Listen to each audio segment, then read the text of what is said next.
اے رب کائنات دل مضطرب کی خیر، ذکر نبی پاک کا قصد عظیم ہے، نوکے فلک سے نور کا چشمہ ابل پڑا،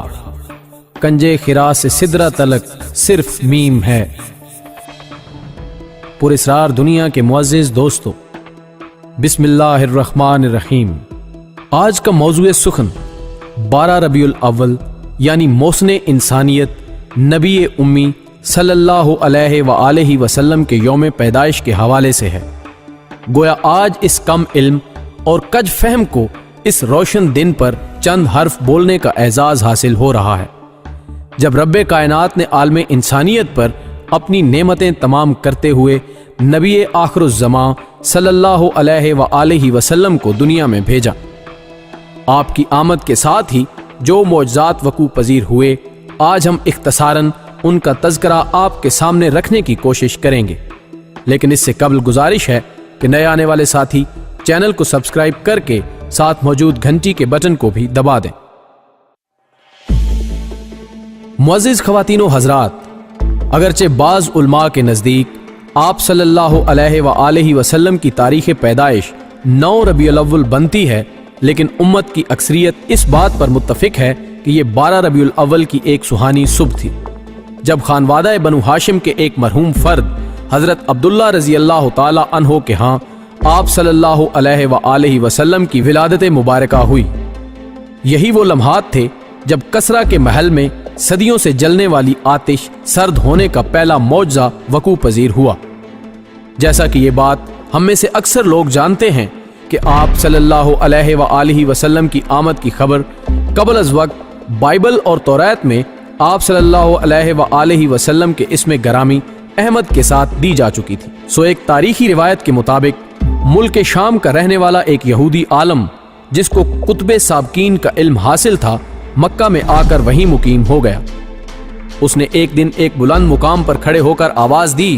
کہ اے مکہ کے لوگوں، بہت جلد تمہارے درمیان ایک بچے کی پیدائش ہونے والی ہے، جس کی پیروی عرب ممالک کے علاوہ باقی دنیا بھی کرے گی، اور اس کی پیدائش کا وقت قریب آ چکا ہے۔ وہ جب آئے گا تو تمہیں اس کی پیروی کرنا ہوگی، وہ فاتح ہوگا اور اس کی مخالفت کرنے والوں کو ناکامی ہوگی۔ سیرت ابن ہشام کے مطابق آپ صلی اللہ علیہ وآلہ وسلم کی والدہ محترمہ حضرت آمنہ رضی اللہ تعالی عنہ فرماتی ہیں کہ میں نے ایک خواب دیکھا جس میں ایک فرشتہ مجھ سے کہہ رہا ہے کہ کیا تم جانتی ہو کہ تمہیں رسول اللہ صلی اللہ علیہ وآلہ وسلم کی والدہ ہونے کا اعزاز بخشا گیا ہے، اور جب وہ پیدا ہو تو تم یہ دعا کرنا کہ میں نے اسے تمام دشمنوں کے مقابلے میں اللہ کی امان میں دے دیا ہے۔ ساتھ ہی یہ بھی کہا کہ ان کا نام محمد رکھنا، جبکہ توریت اور انجیل میں ان کا نام احمد رکھا جا چکا ہے۔ زمین و آسمان کی تمام مخلوق ان کی تعریف کرے گی۔ حضرت ابو نعیم رضی اللہ تعالی عنہ حضرت عباس رضی اللہ تعالی عنہ سے روایت کرتے ہیں کہ جس رات آپ صلی اللہ علیہ وآلہ وسلم کی پیدائش ہوئی، اس رات قبیلہ قریش کے تمام جانوروں کو بولنے کی صلاحیت نصیب ہوئی،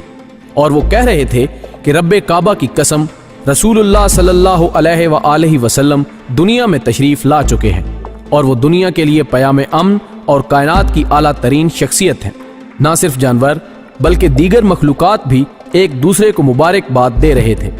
زمین و آسمان میں کہا جا رہا تھا کہ خوش ہو جاؤ، رسول رحمت صلی اللہ علیہ وآلہ وسلم کی پیدائش کا وقت آ گیا۔ حضرت آمنہ رضی اللہ تعالی عنہ فرماتی ہیں کہ جب آپ کی پیدائش کا وقت قریب آیا تو مجھے ایک غیبی آواز سنائی دی جس سے میں خوف زدہ ہو گئی، اور پھر مجھے کسی سفید چیز سے چھوا گیا جس سے میرا خوف دور ہو گیا۔ مجھے پیاس محسوس ہو رہی تھی، جس کے لیے مجھے دودھ جیسا کوئی سفید رنگ کا شربت پلایا گیا، جس کے بعد ہر چیز روشن ہو گئی۔ پھر میں نے کچھ لمبی عورتوں کو دیکھا جو میرے گرد اکٹھی تھی۔ پھر میں نے دیکھا کہ زمین و آسمان کے درمیان ایک ریشمی پردہ ہے، اور کوئی کہہ رہا ہے کہ اس بچے کو لوگوں سے چھپا کر رکھو۔ پھر میں نے دیکھا کہ کچھ لوگ ہوا میں سلور کے برتن اٹھائے کھڑے ہیں، اور پرندے میرے گھر کا طواف کر رہے تھے، جن کی چونچیں زمرد اور پر ہیروں کی طرح تھے۔ اللہ نے میری آنکھوں سے تمام پردے ہٹا دیے۔ میں نے دیکھا کہ مشرق اور مغرب میں جھنڈے لہرا رہے ہیں، اور میں نے خود کو کعبہ کی چھت پر محسوس کیا۔ حضرت آمنہ رضی اللہ تعالی عنہ فرماتی ہیں کہ پیدائش کے عمل کے بعد میں نے دیکھا کہ آپ صلی اللہ علیہ وآلہ وسلم سجدے میں تھے، اور پھر ایک سفید بادل آیا اور اس نے آپ صلی اللہ علیہ وآلہ وسلم کو ڈھانپ لیا۔ ناظرین گرامی، سیرت نبویہ کے مطابق میلاد النبی صلی اللہ علیہ وآلہ وسلم کے وقت آپ کے دادا حضرت عبد المطلب کعبہ میں موجود تھے۔ آپ نے دیکھا کہ اچانک تمام بت نیچے گرے اور کعبہ سے ایک آواز آئی کہ محمد صلی اللہ علیہ وآلہ وسلم کی پیدائش ہو چکی ہے اور کفار ان کے ساتھ سخت دشمنی اختیار کریں گے۔ آپ اس عجیب و غریب واقعے پر ابھی حیران ہی تھے کہ ایک آدمی آیا اور اس نے آ کر آپ کو سرکار کی آمد کی اطلاع دی۔ آپ اس شامی یہودی عالم کے پاس چلے گئے اور جس نے بتایا کہ گزشتہ رات میں آسمان پر اس ستارے کو دیکھ چکا ہوں جو آپ کی دنیا میں آمد کی علامت تھا، سو وہ عظیم بچہ پیدا ہو چکا ہے۔ حضرت حسن بن ثابت رضی اللہ تعالی عنہ فرماتے ہیں کہ میری عمر اس وقت 7 سے 8 سال تھی اور میں کہی ہوئی بات کو سمجھ سکتا تھا۔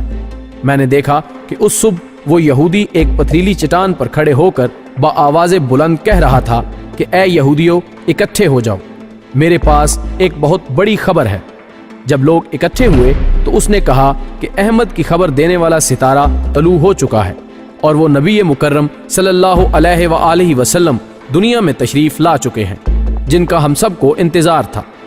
پھر وہ حضرت عبد المطلب کے گھر آیا اور اس نے آ کر آپ صلی اللہ علیہ وآلہ وسلم کے کانوں کے درمیان مہر نبوت دیکھی اور سر سانس بھرتے ہوئے کہا کہ افسوس، اللہ کی قسم، آج نبوت بنی اسرائیل سے رخصت ہو گئی ہے۔ خواتین و حضرات، یہ معجزہ بھی میلاد النبی صلی اللہ علیہ وآلہ وسلم سے ہی منسوب ہے کہ آپ کی آمد سے قبل عرب میں بھوک اور خشک سالی کا راج تھا اور طویل عرصے سے بارشوں کا سلسلہ بند تھا، لیکن آپ کی آمد کے ساتھ ہی رحمت کی بارشیں برسنا شروع ہوئیں اور اس نسبت سے آپ کے سال پیدائش کو خوشی اور فتح کا سال قرار دیا گیا۔ زمین کو سبز پہناوا ملا اور معاشرے سے نہ صرف بیماریاں رخصت ہوئیں بلکہ خوشحالی کے دور کا آغاز بھی ہوا۔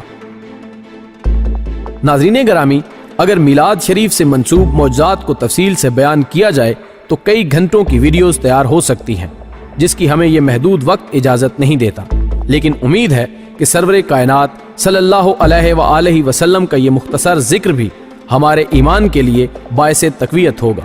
ویڈیو پسند آئے تو دوستوں کے ساتھ بھی شیئر کریں اور ہمیں اپنی آراء سے بھی ضرور آگاہ کریں۔ ہماری اگلی ویڈیو آنے تک اپنا اور اپنے پیاروں کا ڈھیر سارا خیال رکھیے گا۔